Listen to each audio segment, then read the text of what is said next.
Welcome back to How to Stan. Today's episode is going to cover a ton of different topics, all tied to the world's fascination with true crime. So I encourage you to listen with an open mind and reflect, as I have been lately, about where this genre does more harm than help, or vice versa. A super condensed timeline overview of how true crime came to be a genre in the first place. It originally was resigned to papers and magazines, more of a newspaper feel to the coverage. Just straight to the facts and maybe less personal interviews. Obviously the visual element with documentaries and stuff added a whole brand new dimension to this world. It really started becoming a book genre in the 20th century. One of the first books actually labeled a true crime book was Studies in Murder from 1924. That was released by Edmund Pearson and talked about Lizzie Borden's case. Then there was quite a gap from that 1924 release date to the next time a true crime story got tons of coverage. In 1966, Truman Capote released what he dubbed a non-fiction novel. Basically true crime, but he branded it as non-fiction novel. It covered the Clutter family murders from 1959, but also addressed crime in a new-to-the-genre way, addressing larger implications of what happened, but how the deaths affect the entire local community. That was very new at the time for people to be reading and thinking about. This story became highly influential. Then, what would become the best-selling true crime book of all time, for decades, came out in 1974, when Charles Bugliosi, Manson murder case prosecutor, wrote a book about that case, Helter Skelter. So at this point we were getting true crime books about different community impacts, testimony now from a prosecutor's perspective, and The Stranger Beside Me by Anne Rule, which came out in 1980. She talked about her old friendship with her old co-worker, Ted Bundy. They actually worked at a crisis hotline center together, and she writes in an interesting way, saying that she believes he is guilty, quote, as devoutly as I wish I did not. Very, very hesitant to give him a bad name because the criminal was not the man she had grown to know on the job. So her struggle to come to terms with the horrendous truth about him made for another new, interesting angle. Another massively impactful book in the true crime genre that I think has an impact that still resonates heavily today is the 2018 book I'll Be Gone in the Dark by Michelle McNamara. This is the book that you probably have heard of, even if you didn't realize that was the book. Her husband, Patton Oswalt, helped finish it up and publish it because it followed the Golden State Killer and McNamara's endless quest to help hunt down who that was. And the investigators did eventually say they actually found her focus on the case and discovery of certain details of it to be helpful in eventually finding the killer. But McNamara died before she could find out who it was. But this book that she had been working on about him did get published after her death, with the help of some journalists as well as her husband. This was basically her night job. She ran a site called True Crime Diary and devoted herself to putting together the missing puzzle pieces. She wrote in LA Magazine in 2013, quote, by day I'm a 42-year-old stay-at-home mom with a sensible haircut and goldfish crackers lining my purse. In the evening, however, I'm something of a DIY detective. I delve into cold cases by scouring the internet for any digital crumbs authorities may have overlooked, then share my theories with the 8,000 or so mystery buffs who visit my blog regularly. When my family goes to sleep, I start clicking, combing through digitized phone books, school yearbooks, and Google Earth views of crime scenes, a bottomless pit of potential leads for the laptop investigator who now exists in the virtual world. At this point, I really want to clearly distinguish between two main types of true crime fanatics. There are actually a lot of other subgroups, too, that you could put these people into for what they do, how they prove their fandom status, I guess you could say, what intrigues them, why they're drawn into this. There are a host of reasons we will get to, but at the top of this flowchart of sorts, there are two main pathways that I want to distinguish right off the bat here.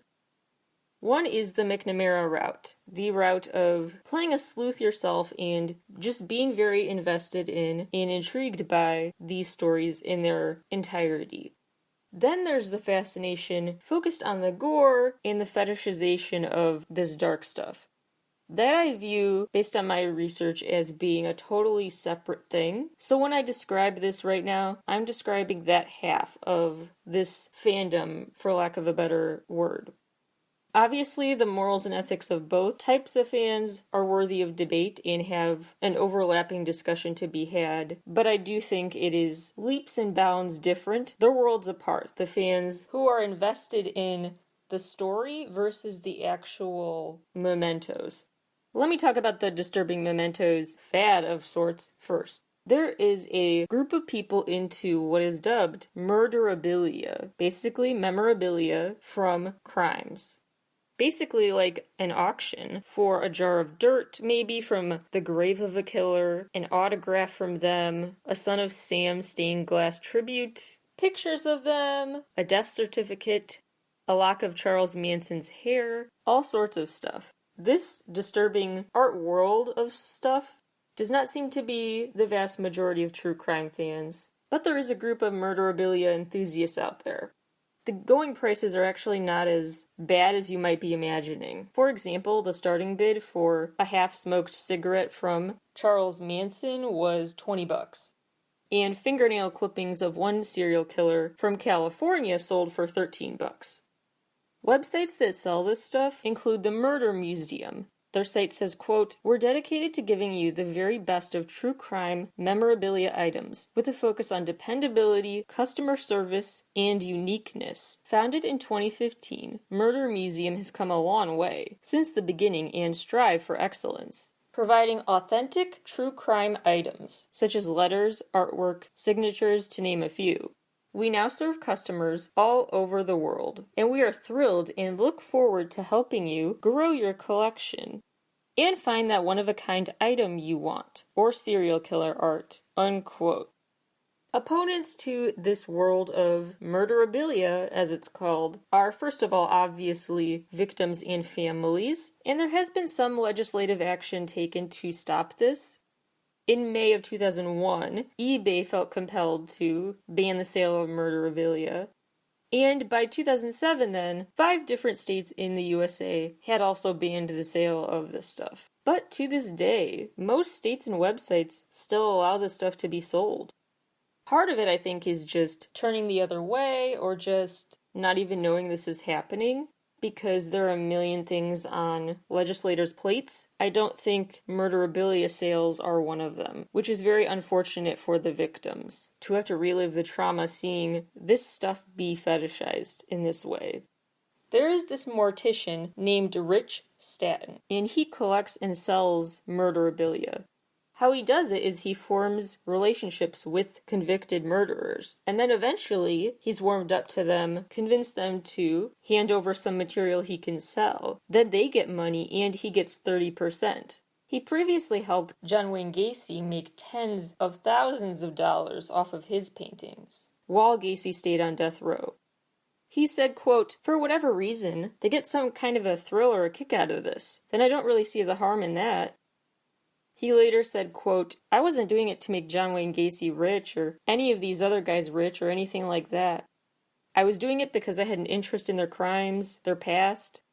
When asked if he views what he's doing as essentially blood money, he said, quote, "Honestly, I don't see any other way to look at it." He says the people he sells to tend to just look like your average Joe, not the stereotypical creeps you might be envisioning. The most revealing quote in this interview, which as always I will link to on my site, is, quote, "The minute they step into this room, they are glued to everything in here, and they are asking questions, and they are genuinely intrigued by it. So it makes me wonder, am I the one who is so abnormal, or am I pretty normal?" Now if we pivot to the other side of true crime fandom, they are not drawn to this genre for a sense of shock and awe. It seems like they are more drawn to it to become detectives of their own, or for other reasons we will get into. So let's pivot to them with the best example of how you can make a whole business off of a true crime obsession. You've probably heard the podcast My Favorite Murder before. This is a show started by two women, Georgia and Karen, who met at a Halloween party back in 2015. Karen had been telling the partygoers this story about a car crash she had witnessed, and she was making the guests pretty uncomfortable, except Georgia, who wanted to know every gory detail. So they became quick, fast friends over a car wreck. They started the My Favorite Murder podcast together. They started it in January, and by May, the show was #1 on the comedy podcast charts. They quickly developed a fandom called the Murderinos, who have made memes, crafts with their catchphrase F politeness on it. Fans turn out in droves for their live events. They launched their own network in 2018, hosting over 10 shows of different genres.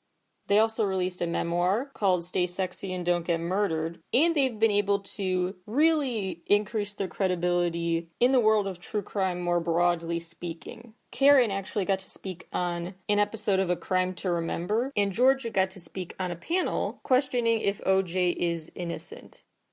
They've really drawn fans into their show and let them participate by contributing their own true hometown murder stories to basically a viewer question Dropbox of sorts.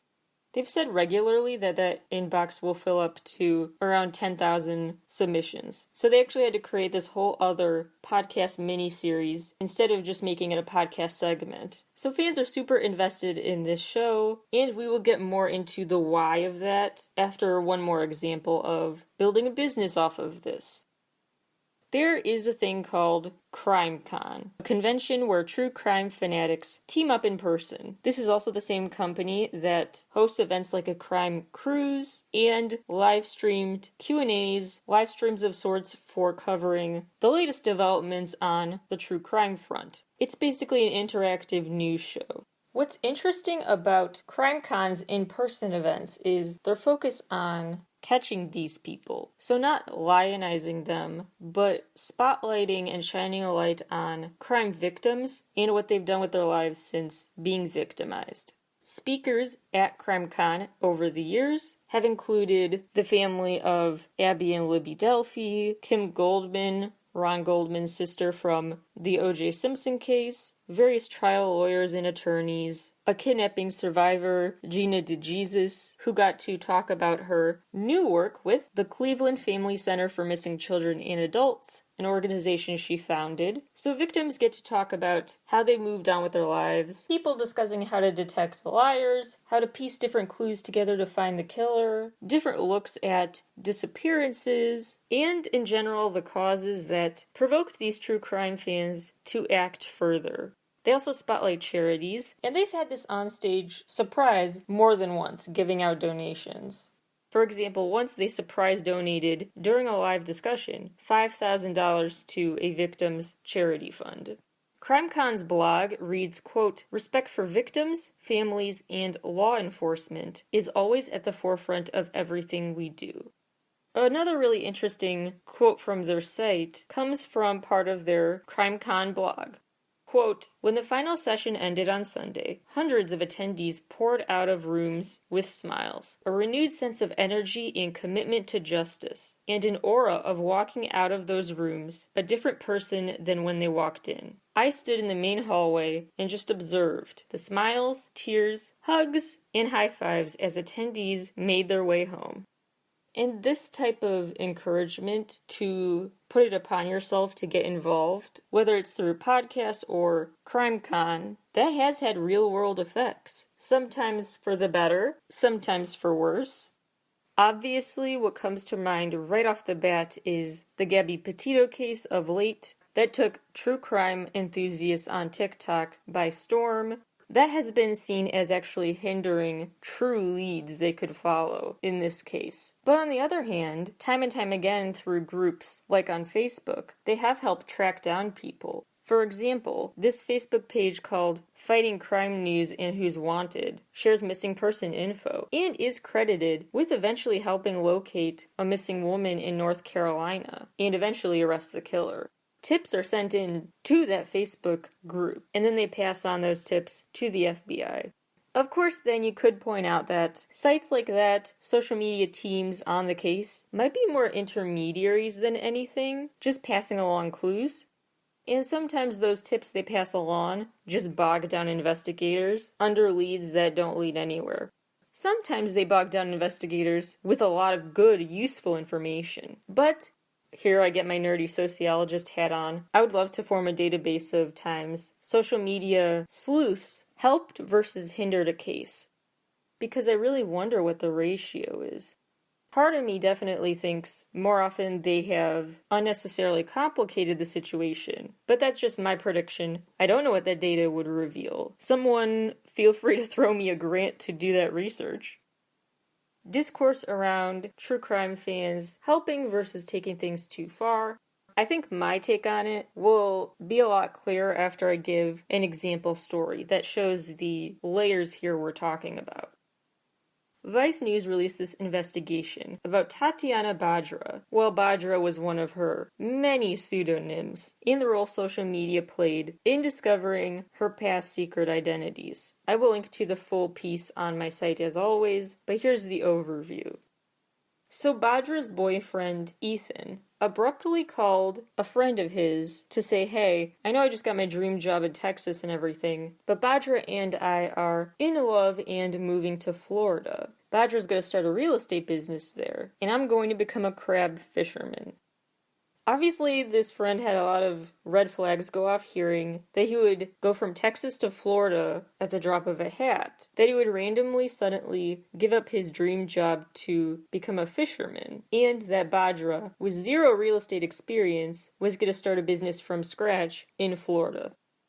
July 17th, 2019, Bajra posted to social media that her boyfriend Ethan pulled over the car on their way home, jumped out, and never came back. So she posted saying, he's missing. She said, please help find him. I'm 4 months pregnant. He's just got a new job offer. We just got a deal on a beautiful new house. So much is going for us. Something terrible must have happened to him.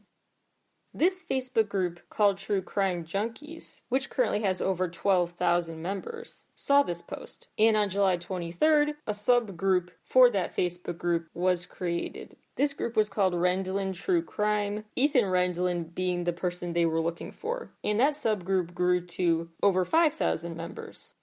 They were really in Badra's corner, trying to help her figure out where her boyfriend was.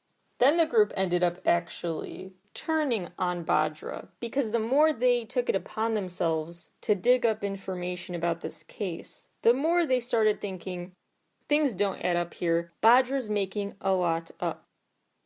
While uncovering her past social media behavior, they saw tons of polar opposite versions of what happened.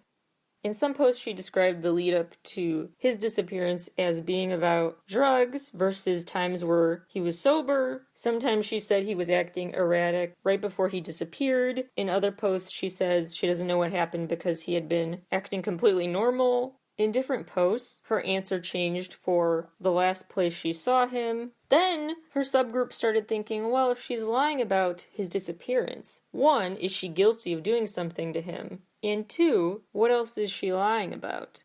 They started wondering if she was even pregnant. Did she really marry him, or plan to marry him? Did she overdose? Things she claimed happened in her past, no one trusted her anymore.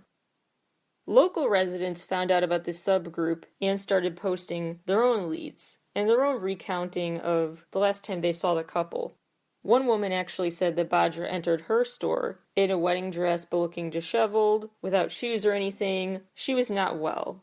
Then friends of Ethan started chiming in with what they knew about her. They said, yeah, sometimes she says she's from a super rich family. Other times she wants our money and says she's broke. She keeps moving the goalposts when she says she will have access to her bank accounts again. She said Bajra borrowed $10,000 from Ethan, and then Ethan shortly after filed for bankruptcy. All sorts of diseases Bajra claimed to have. Other traumatic experiences in her past that people were suddenly questioning the validity of. So piling on in this group eventually were not just the self-proclaimed sleuths, but local residents, people from Ethan's past, and then people from Badra's past, alleged former victims of hers, saying she scammed them for money, set up a GoFundMe to raise money for medical bills for diseases they don't think she actually had. Lots of extortion. People who knew her in the past pointed out the past names she had gone by, the places she had allegedly been born in, the career path she used to have, the degree she claimed to have. On July 29th, Ethan's body was found by police, and the case was turned over to the Dallas Police Department. Often the case with the alleged killers is that they get caught on something way more minor, because you have to prove, to a certain extent, the validity of your speculation before you can just arrest them on the spot for being suspicious. And so you have that premise to arrest them if they break some separate rule. Then you can get to the bottom of the other thing. And that was the case with Badra, who got cited for a traffic violation and then was arrested. She actually ended up in police custody for less than 1 hour. After Ethan's body had been found, this true crime junkie Facebook group got a flood of new messages with even more previous alleged victims of Badra speaking out. A lot is left to speculation about what happened as a result of all of this. If Badra did get charged again, how much she lied about which aspects of her life. Vice News did uncover that she had been previously using 6 different social security numbers. So there's a lot of identity theft here. There's a lot of speculation about what happened, but people were really swept up in this story nonetheless, and then they all felt further confused about what's true and what's not when Badra posted pictures of a newborn, so I guess she had actually been pregnant. I bring up this story specifically because I think it's a great distillation of my take on this whole true crime lore. Because, full transparency, I do find the true crime genre fascinating to read. That being said, I'm continuously, and especially in these past few weeks, morally conflicted about finding it so fascinating. I think one potential reason people do find it fascinating is sort of like the sense you get when you watch certain horror movies that bring your fears to life. Which is probably why, as the Social Psychology and Personality Science Journal reported, women are disproportionately fans of true crime. Men are actually disproportionately fans of violent books outside of true crime, but when it comes to true crime, way more women readers. And that may be because we get to see our fears and often a sense that justice is eventually served for those who commit those wrongs against us, be they sexual harassment or something darker.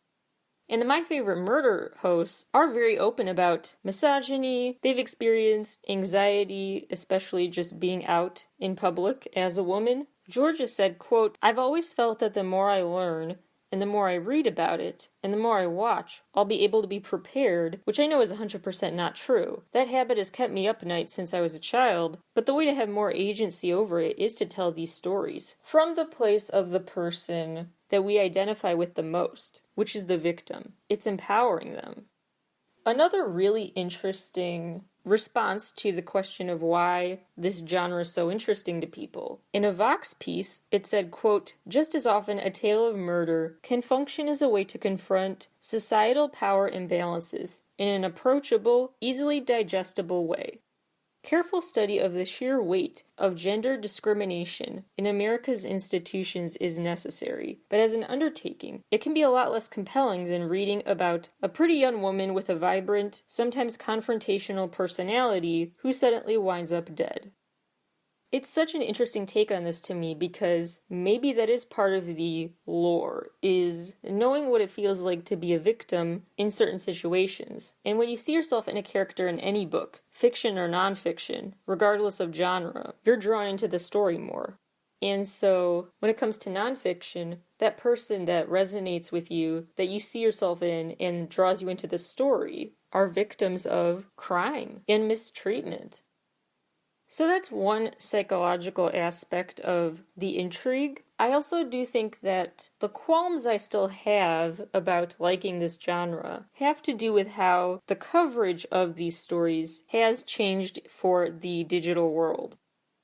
Because with broadcast TV segments and YouTube videos, TikToks, social media posts of all kinds about these cases, Facebook groups, etc., there is a time and a place for that. I think it's very, very cool and can be a very redeeming quality about social media, actually, to see people making sure it goes viral. Hey, here's who's missing. Can you help find them? Can you spread the word about this or that? I think that could be a very cool, helpful thing.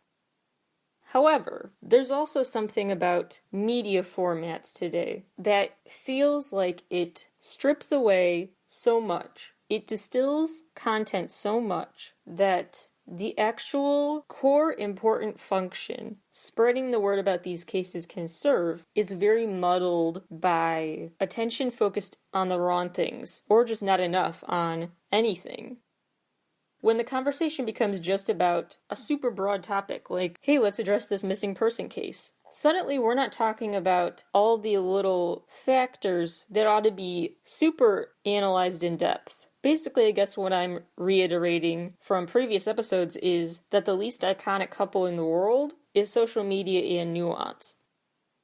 And when you take out all the nuance, then you also take away the agency and the backstory of some of these people. You know, we can have a substantive, thoughtful conversation about Bhadra, her mental illness, that connection to her alleged criminal behavior, certain lies she told, and the psychology behind why certain people might tell those specific lies about a disease or having a kid. We could talk about the dynamic between her and her boyfriend or alleged fiancé. We could talk about all those separate things, but through a Facebook thread or something like that, we're talking in a way that feels like it's not really trying to parse through who these people were in their entirety. Instead, it's more about picking a side. And I think that's the thing, is that the media discourse, when you take out the nuance, suddenly it's like, well, is this person guilty or not? Is this person awful or great? Is this person telling the truth or not? And when those battle lines are drawn, there's no room for messiness and really taking the time to stop and think about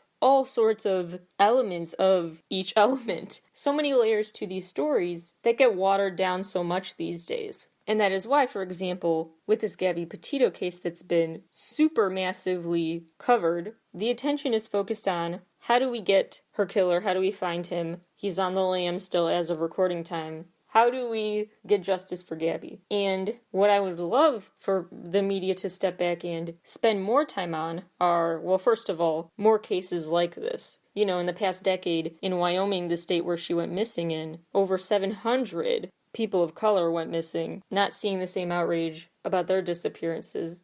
But then the other thing is that people aren't focused enough on the elements that require in-depth conversations on social media. Social media is just not the platform to really do justice to conversations about everything that led up to this, right? Like, we really need to stop and assess not just where is he, where is she, but conversations about why did the police kind of just dismiss their altercations? Why did they not address this in a way that may have been shown more awareness of the dynamics of violent relationships and why a woman would stay instead of leaving? Because maybe if they had done that instead of just sending them on their way after a fight, a lot of this could have been avoided. You know, and people aren't talking enough about other examples of volatile relationships that led to the worst outcome imaginable. I just think that each of these cases is about lives, not characters. And the media needs characters. True, long,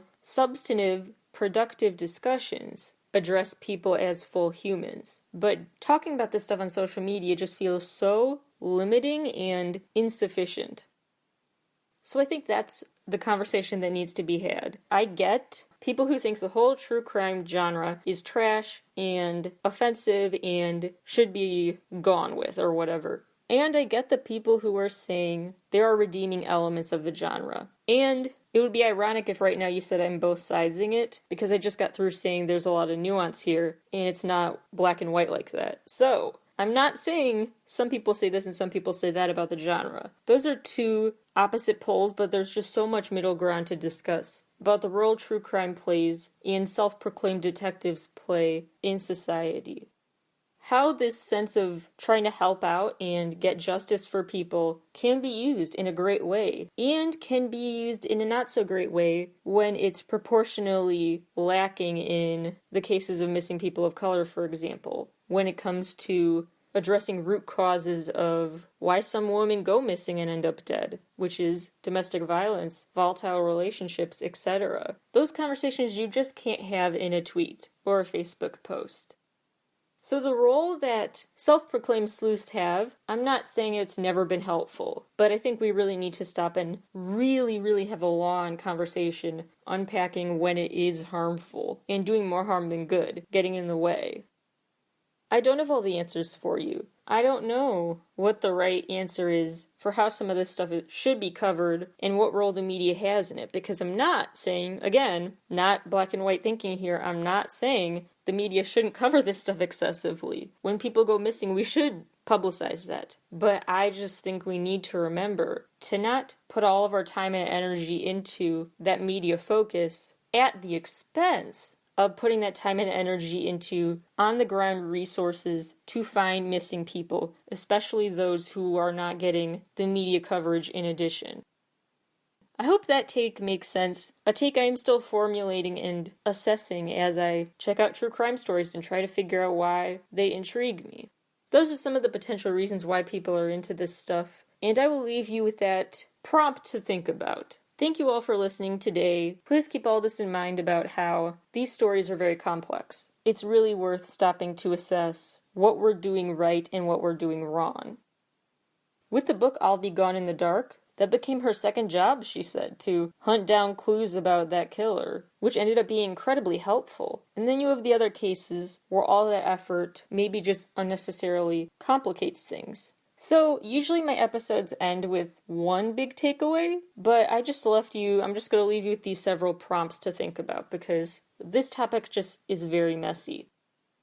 That's currently the kind of thing I've been thinking about lately. Would love to keep this conversation going in future podcast episodes, so stay tuned, maybe True Crime Part 2 of How to Stand will be here very soon.